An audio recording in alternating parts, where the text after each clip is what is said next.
آصف علی زرداری پر عمران خان کو قتل کرنے کی سازش سے متعلق کیس شیخ رشید کو 2 روز جسمانی ریمانڈ پر اسلام آباد پولیس کے حوالے کر دیا گیا۔ پنڈی بوائے کا کہنا ہے عمران خان نے جو کہا درست سمجھتا ہوں، مجھ پر حد تک عزت کا کیس کریں۔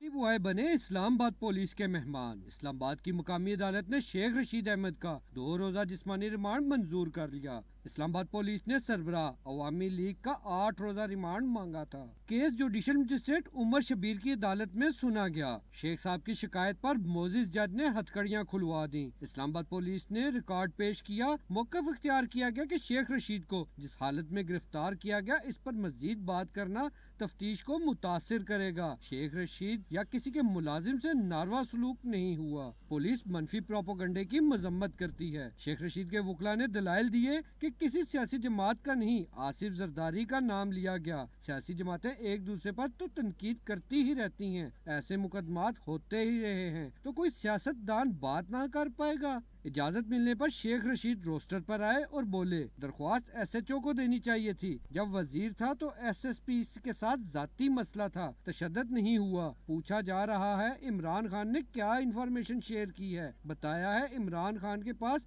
آصف زرداری کے خلاف ثبوت موجود ہیں۔ عمران خان نے جو کہا درست سمجھتا ہوں، مجھ پر حد تک عزت کا کیس کیا جائے۔ عدالت دلائل سننے کے بعد پولیس کی 8 روزہ استدعا جزوی مسترد کرتے ہوئے 2 روز کا جسمانی ریمانڈ منظور کر لیا گیا۔ اسلام آباد پولیس نے شیخ رشید احمد کو بدھ اور جمعرات کی درمیانی شب راولپنڈی میں ان کی رہائش گاہ سے گرفتار کیا تھا۔ پولی کلینک میں ان کا طبی معائنہ بھی کیا گیا۔ سربراہ عوامی مسلم لیگ کے خلاف تھانہ اپارہ میں مقدمہ درج ہے۔ عدالت شیخ رشید کی پولیس کے خلاف مقدمے کی درخواست بھی خارج کر چکی ہے۔ کیمرہ مین ارشد ستی کے ساتھ خرم ملک، سچ نیوز، اسلام آباد۔